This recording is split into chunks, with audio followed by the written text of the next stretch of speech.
Florida State pulls it out 35-32. John, initial reactions? Thank God it's over, right?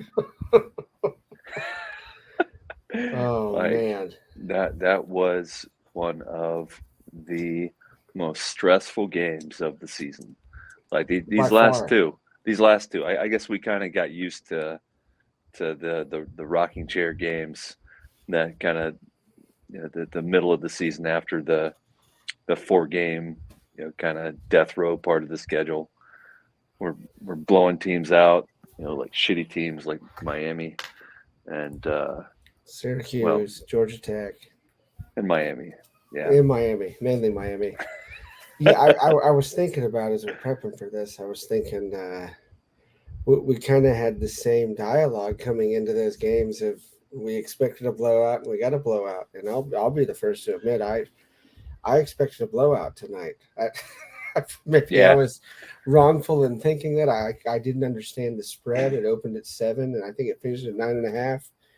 And I thought, oh, they're going to cover that easy. Um, Yeah. and then looking at, there was 2 guards for Oklahoma that opted out. Gray, the big running back, opted out. I mean, those 2 guys running all over tonight were freshmen. Hmm. Did not expect that.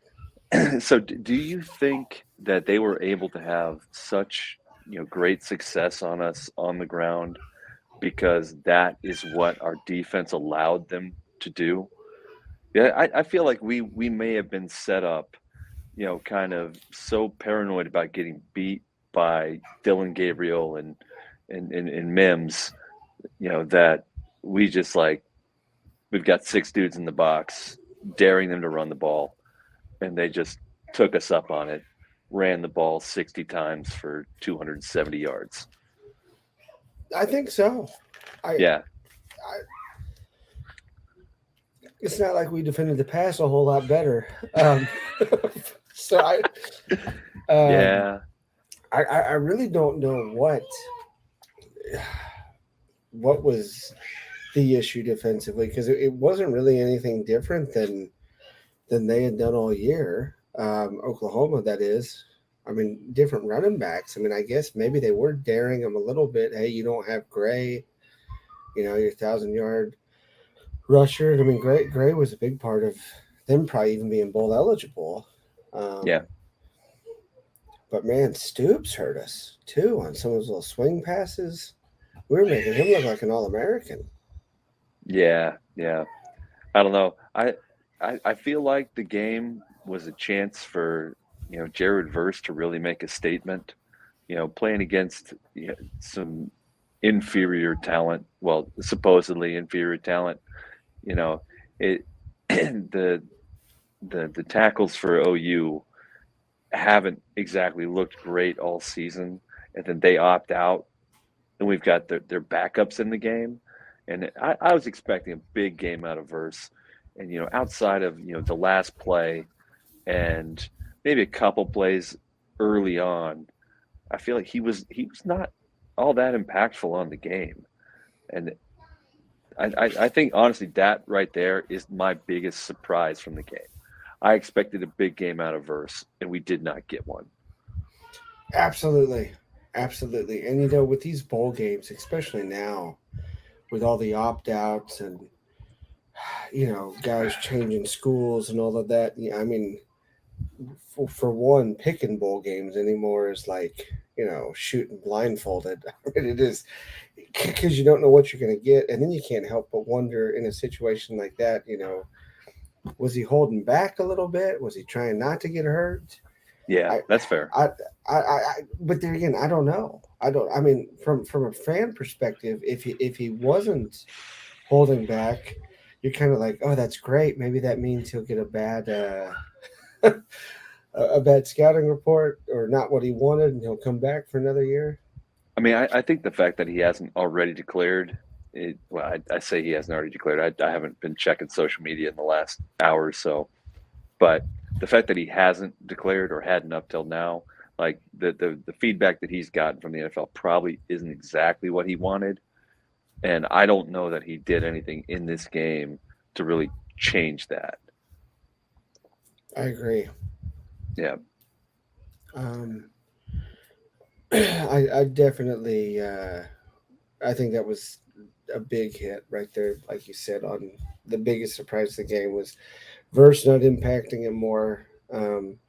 Also, Oklahoma's defense, to me, I mean, I know some people see the final score in 35 points. I mean, we're not talking about, the old days of defense, but defensively, especially the first half, I was not expecting that at all. Well, well, I think they really made it. A key part of their game plan was that they're not going to get beat on the ground. And damn it, they were not getting beat on the ground. Like they had keyed in on Trey Benson tonight. He could not get anything going. I was checking the score line. Like this might have been his lowest output of the season. He had I think it 13, was. 13 carries for 25 yards, average 1.9 yards per carry. Like that's terrible. The last couple games, I don't know if he didn't have at least one rush over 25 yards a game. I mean, he usually had at least one home run play in the last couple games. And so we were a little slow to get away from the run. And kind of once Jordan got settled in, man, he was dealing. It didn't matter. He's got receivers dropping passes left and right. But he just kept dropping dimes all night. I can really only think of like one errant throw, and it just happened to be.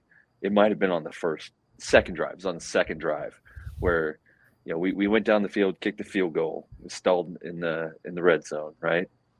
And Right. then and then Oklahoma went down and scored a touchdown, and then it was the very next drive.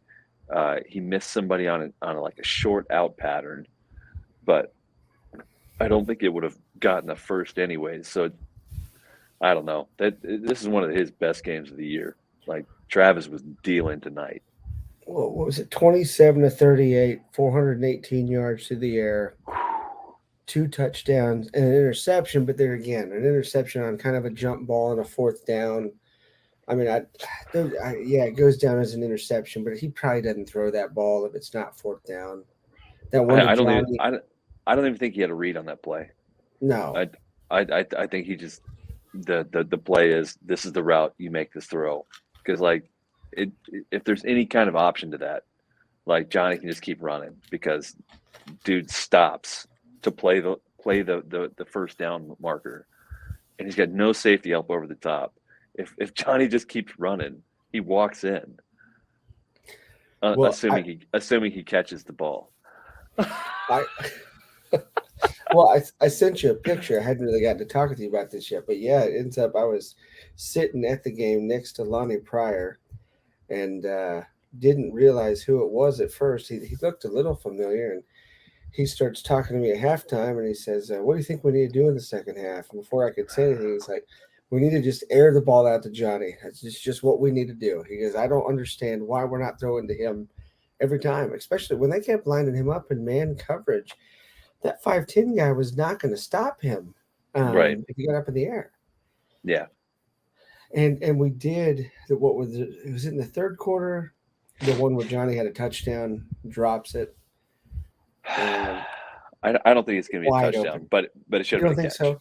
No, Should have been a he, catch. I mean he's just not that fast. Like just being honest. Like Should have been a big play.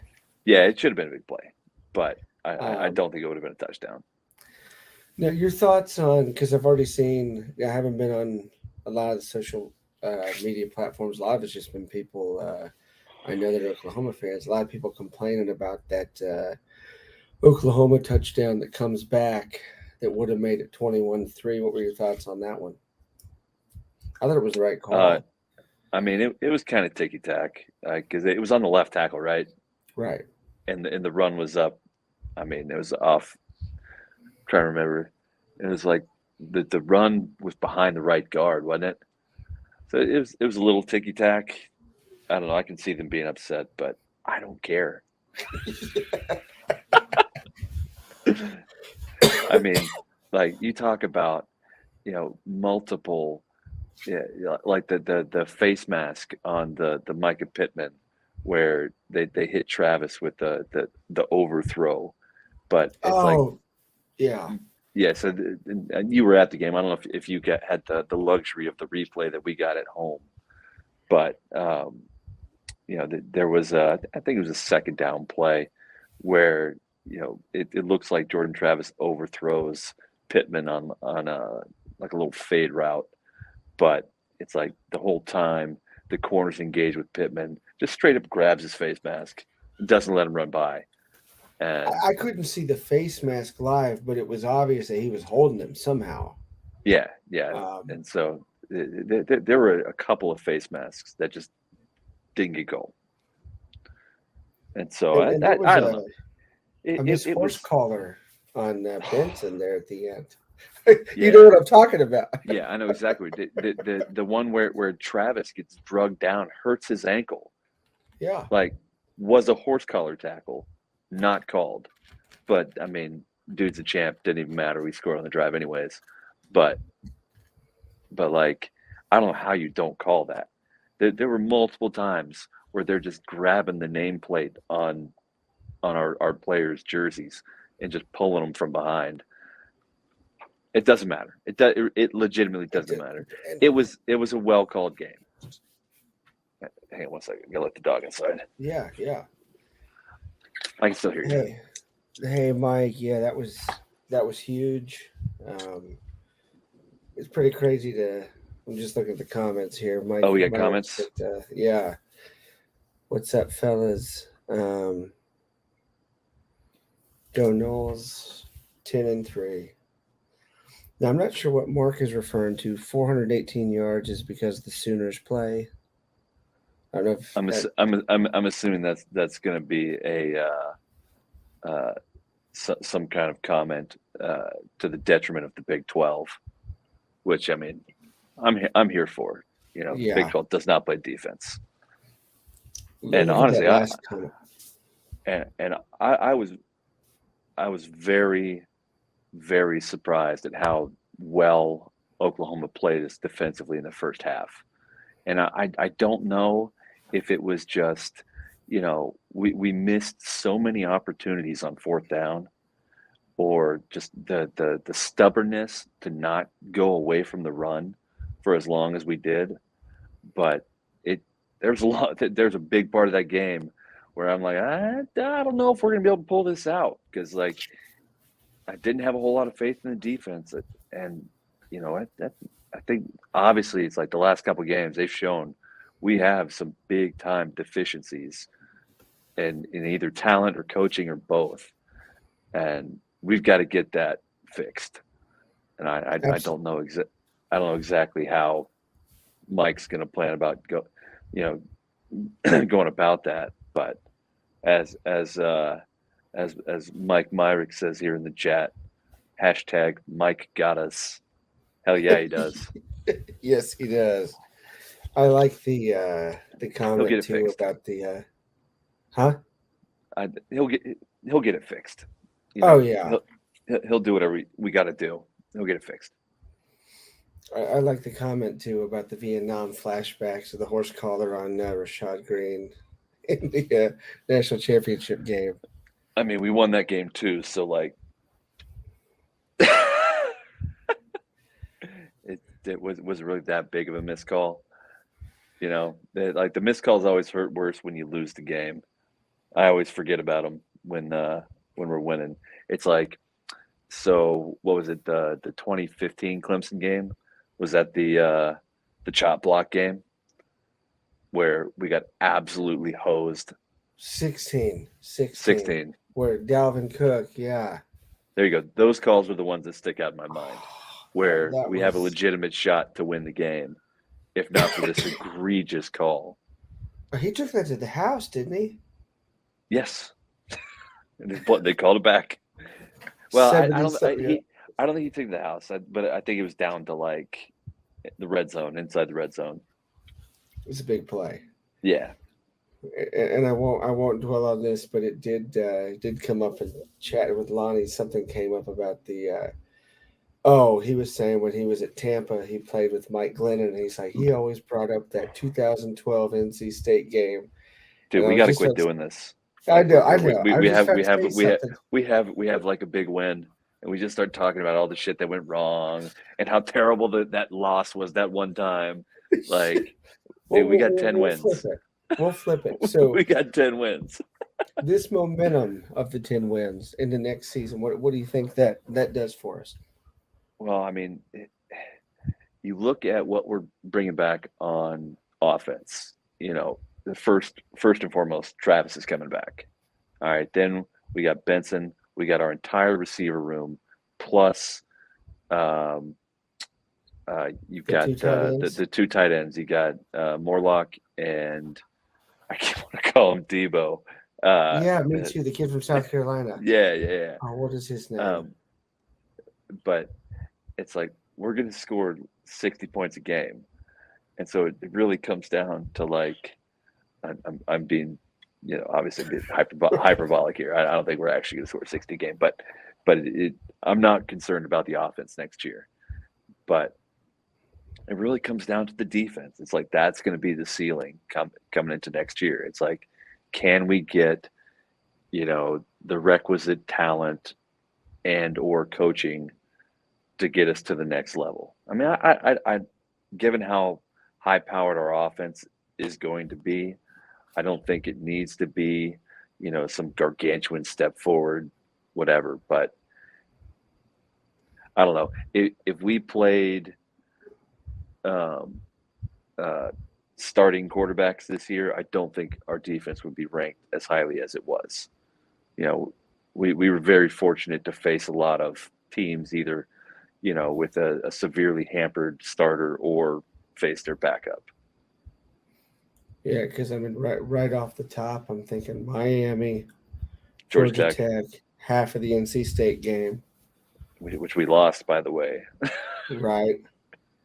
Um, and obviously had a big, and I mean, I know this is just state the obvious, but obviously had an issue with the mobile quarterbacks. Yeah, Gabriel tonight, and Richardson, Hartman. it's funny. It's like I don't even think of most of those guys. I mean, they're not like, you know, the Malik at Louisville. It's like they're not dynamic runners. It's like they're just like marginally athletic Yeah, quarterbacks, you know? and we definitely had a Malik problem the Yeah, third week of yeah, the season. exactly. And so, you know, looking at, you know, starting the season off against a vastly improved Jaden Daniels is not Whew. something I'm super excited about. Especially after how the defense played tonight. Yeah, exactly. Um, And you know, you can talk about, you know, well, we didn't have Fabian Lovett, whatever. The bottom line is, whether it was personnel or coaching, we were ill-equipped for Oklahoma and Florida. And so but I just said, like both you of said, those we got the teams, W. both of those teams, fortunately, you know, shot themselves in the foot long enough for us to come out with a win. You know, whether it was, you know, AR-15 firing off, you know, 12 straight incompletions in the third quarter to let us get a big enough lead, or you know, it was the big fumble tonight. Although Oh that man. was a hell of a hit by Duke Cooper to force that fumble, and Johnny on the spot. You know, I talk a lot of trash about our defense, but Jamie Robinson, man, was an absolute animal tonight. I think his stat line was something like uh, he had 14 tackles, 1 sack, 2 tackles for loss, and a fumble recovery. Like just all over the field. Dude was an absolute stud. Yeah, I You know, forgot he had that sack. Yeah, his stats. I'm just looking at him. Absolutely incredible. I mean, outside of the game ender, we had a couple sacks. We had what, like 4 or 5 sacks maybe. I think so. Yeah, we had 6. 6, not bad. Yeah, Verse had 1.5. Bethune had that other half. Patrick Payton had one. Jamie Hmm. Robinson, Warner, and Briggs. Okay. Briggs is the first half. Wasn't Yeah, it? I don't remember. I don't remember. I would have thought 6 off the top of my I head. I I think the verse Bethune one was actually a play made by Derek McClendon where he blew up a screen pass Oh yeah. and and Gabriel just had nowhere to go with the ball, and so you had Verse and Bethune there to clean it up. But So I didn't realize this. Did you realize what the under over for the game was? 65 and a half. Yep. Oh, 65 and a half. On ESPN. It ended at 67. That was the 67. line. Yeah. Wow. I Wow. don't know how they do that. And I guess with a 10-point, they had Florida State by 10. So I guess they were thinking that was going to be. I don't know. I'm trying to do the math off the top of my head, but a Well, little bit more than it was. a couple of our mutual friends in our in the haters chat, they were in on the over at 65 and a half, which Ooh. was the number this morning. I didn't realize it had jumped, and so when when we scored the tying touchdown, there was much celebration because at that point it was 32-32, so we're at 64. So it's literally Somebody. impossible. It's literally impossible to not cover, even though you're under the number you already hit. Right. Well, and it used to, it's funny how in those things, how this new world of overtime has even made it where it used to have been like certain numbers would have been safe, but now anything more than 2 is not safe. But even in Yeah, that situation, that would have still been safe. yeah. Maybe the haters are the ones that bumped that up to 67. I'm sure I mean, we got some high rollers in there, you know. Nitten probably, that was probably a big Shout field out, goal for them. Yeah. shout out. I know my I had 6.5 from when it first came out at 7. I bought a half point, but that I didn't care at that point. Just wanted to win, but I Yeah, didn't have I, much worry about that going in. I stayed off the game. Thank God, because like when I first saw it, I think the opening line we were like 7.5 favorites, and I'm looking at who's opting out and who's playing, and honestly, it's like the fact that Lovett did not play after I thought he was going to play was probably a big that would have been a key player to have in the game. Hmm. Like the way that they ran on us, I don't think that happens if you have a healthy Fabian Lovett in the game. I think you're right. I think you're right. I mean, we saw that this year in games he wasn't in. Yeah. Well, I mean, Man, it's like you look at like the LSU game.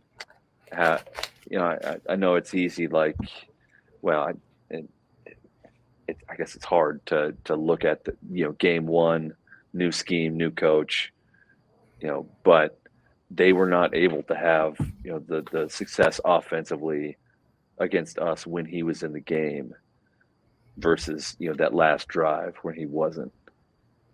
exactly. It changed it. So, yeah, yeah, Um, man, so sounds like we're both kind of in the same boat. Is that obviously Jamie Robinson would be defensive player of the game. for sure, Um, 100%. and offensively, I mean, I know they gave player of the game to Johnny. Um, No, what, no, Jordan Travis.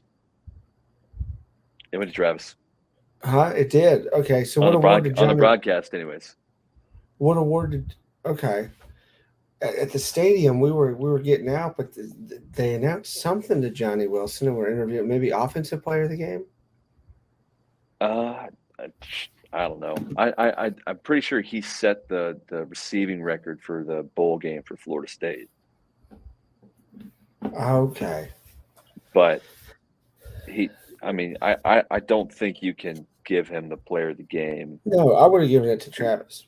Yeah, I mean, it's like when you drop like a 45-yard bomb, like it's right in your Bird basket, catch the ball. It's really hard to give you the player of the game when I mean honestly it's really hard to find a poor decision or a poor throw on Travis's part. You really got to be kind of ticky tacky to fault him for any of the offensive struggles. And I guess you can kind of I'm literally wearing the dude's shirt. It's really this is not coming from an unbiased source here.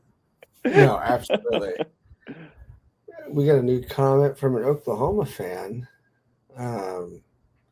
Thinks the refs helped out Florida State big time. I'm trying to remember the play he's talking about. I don't know what he's talking about.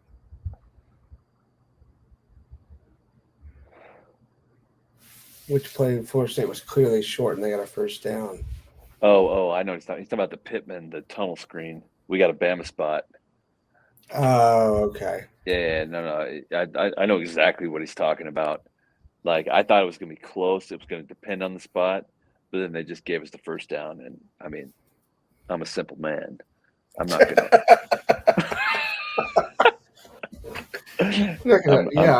I'm not gonna fight him. If they're gonna tell me it's first down, I'm just gonna accept it. But yeah, I mean, especially given our struggles on fourth down, I could see how that would be a frustrating spot for an OU fan. But again, I don't care. Right. And I will say, I mean, Oklahoma impressed me. I mean, they came out. They were more prepared. They came to play. They came to play. And that was one of the better games their defense has played all year. They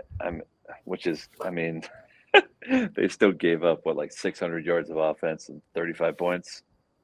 Yeah, I mean, but that's a team that got blanked 41-0 by Texas, a Texas team that's losing 20-10 right now to Washington.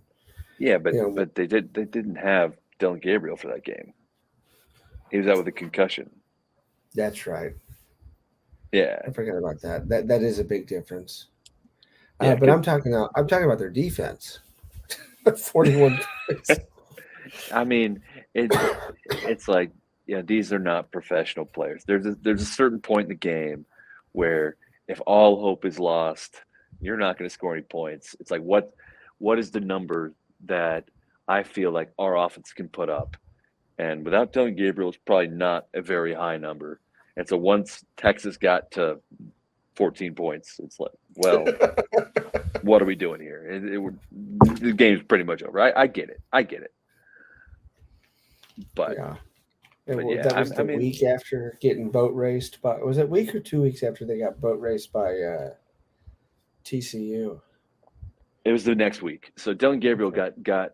I only know about this because I was like this morning while I was my brother-in-law had the OU Texas Tech game up, and that's when I was watching. I'm like, oh wow. Marvin Mims is going to be a problem. Like, if Gabriel has any time to throw the ball, like, the two of them are players. And, man, I was very, very impressed with Dylan Gabriel tonight. Like, he looked good. He looked really good. I think he looked better tonight than he ever did at the UCF. And it's one of these things where it's like I want to find a fault with our defense. I love being critical of our defense. It's kind of my thing this year. but like there were a lot of things that he did where it's just like that's just a good play. It's like early on he had a pass, it's a little out route on a third down where we just couldn't get off the field, right? But it's like Deloach had great coverage and he got his hand up, he timed it well, but it was just an absolute perfect pass and a great catch. And it's like you just got to tip your cap. You can't do anything about that. The defense was there, they made the play. And I feel like there were so many times tonight, Mims down the sideline, The defense is there. He just made the play. Heck of a You throw. can't do anything about it. The extra two. The extra two It was all him. He waited. exactly. Yes. Let that develop. I mean, it just he played with a lot of confidence. He looked good. I'm trying to think. He has one more year of eligibility, doesn't he? Gabriel? Yeah. Yeah, he's a redshirt junior. So he's coming back. Yeah. They'll probably be pretty good next year. Mims comes back. I don't know. Maybe they got to they got to fix that defense. Like it's like we talk about like how well they surprised us. Like to give up. The total was 587 yards and 35 points. So it's like if that is playing well, it's like our expectations were like on the ground. You know? And mine were. And I'm not, like I said, I'm not hiding that. I think I told No You fan yesterday I expected us to win by like 20 points. But it's like, they had really good situational defense, It's like, well, at least in like the first half, early second half, where, they were, holding us to a field goal. They were getting the stops on fourth down. They got the 3 and outs when they needed them, but they couldn't keep it going. It's like the second half. So Now they're gonna get a Fuller got us hashtag going. hey man, like I hope he does. Like I genuinely like Adam Fuller. I Like said, do you think that's Fuller on here? I'm just kidding. So it's like it's this is really hard for me because like I genuinely like this team. I like our coaches. I like the players. It's really hard for me to like be super critical of them. But at the same time, something's got to get fixed here, right? It's Right. like we can't give up, 300 yards rushing. What was the total? It's 253 without that. That doesn't include the sacks, though. What was the sack? Do you have sack yardage? I don't. Yeah. So it's 253. Let's say it was like 5 yards. So let's say it was like 280 yards rushing, right? You can't have that. No. So like No. it was absolutely astounding to me. Did you notice their play calling when they were in their hurry up right before halftime? So their first play, they got the ball on like the 15-yard line, right? Mm-hmm. So their first play, Josh Farmer gets the sack, right? Where the face mask, 15-yard penalty, right? Do you know how many passes they attempted on that drive? I don't. 0. They ran the ball 6 times in their 2-minute drill with no timeouts and got a field goal. How does that happen? It shouldn't. I would have been pretty happy if we had gotten a field goal out of that. There at the end of the half, Travis scrambles.